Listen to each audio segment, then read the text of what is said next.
Hello everyone, welcome to my channel Beyond Headlines Current Affairs by Lakshmi. Our topic today is the Vice President resignation and the constitutional aspects.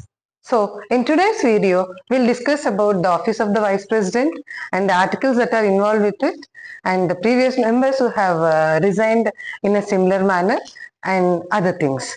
So first and foremost, the news of our Vice President, Mr. Jagdeep Dhankar's resignation has sent shockwaves across the constitutional world because nobody has expected him to resign within a very short notice. And he cited health grounds as the reason for his resignation. And we are yet to know the details. And in the meantime, we look at the office of the Vice President. The office of the Vice President is the second highest office in the India. It is a constitutional office. And our first Vice President was Mr. Sarvepalli Radhakrishnan, who later on became the second President of India. And the constitution makers have created the office of Vice President of India and modeled it on the basis of the Vice President of the United States. And there are not many functions that are associated with this office. The main functions that are there are, the Vice President basically has two functions. One is presiding the meetings of the Rajya Sabha, and the second one is acting as the President when the office of the President falls vacant. So let us look into the details. So any person who wants to contest in the vice presidential elections, there have been certain qualifications that have been prescribed for the post of vice president. The first and foremost thing is he should have been the citizen of India. He should be a citizen of India and he should have at least 35 years of age and he should possess all the qualifications that are required for him to get elected to Rajya Sabha. And apart from these three things, there are also other qualifications that can be prescribed by the parliament from time to time. And the election of Vice President is conducted by the Election Commission of India.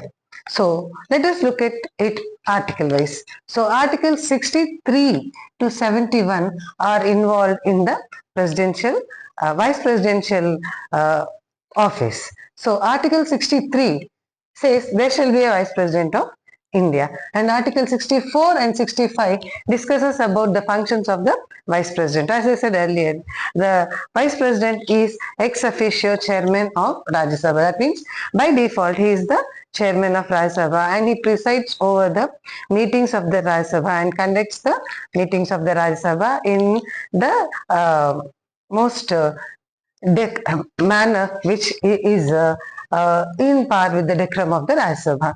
And he also functions as the President of India when there is a vacancy in that position due to the inability of the President to discharge his duties, or when he is sick, or when he is impeached from his office, or if the President is dead. So these are the scenarios where the Vice President acts as the President of India. And Article 66 discusses about the election process of the Vice President.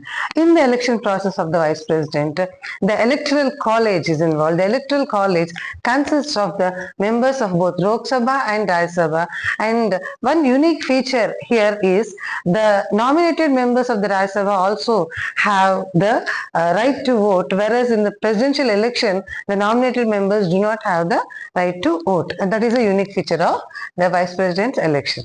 And next, term of office. The term of office of the Vice President is 5 years, and he can resign from the post even before 5 years, or he can be removed from his post even before 5 years due to his inability to discharge duties, or if he was proved that he is involved in the activities of corruption or health grounds or other factors. So that is term of office. And next, resignation. The process of resignation. How a Vice President should resign if he wants to resign from his office. There is a pro forma for this. So the address of the resignation letter. So the resignation letter should be addressed to the President of India. and that procedure is described in Article 67A. And 68, Article 68 discusses the time period of the next election. So, once the Vice President resigns, the office cannot be kept vacant for not more than a few months. Otherwise, it will be a constitutional problem. So, even though the constitution doesn't specify anything like this many months, within this many months or this many days it should be filled, it uses the term as soon as possible. So as soon as possible is there, and the procedure how to conduct the election or fill the post is discussed in Article 68, and Article 69 discusses about the oath of office. Once the Vice President is elected, then he is given the oath of office by the President himself or herself, and if the President is not able to do that, someone who is designated by the President does the job. Okay, and next, Article 70 is the contingency duties of the President. As I already told, the functions are already discussed in Article 65.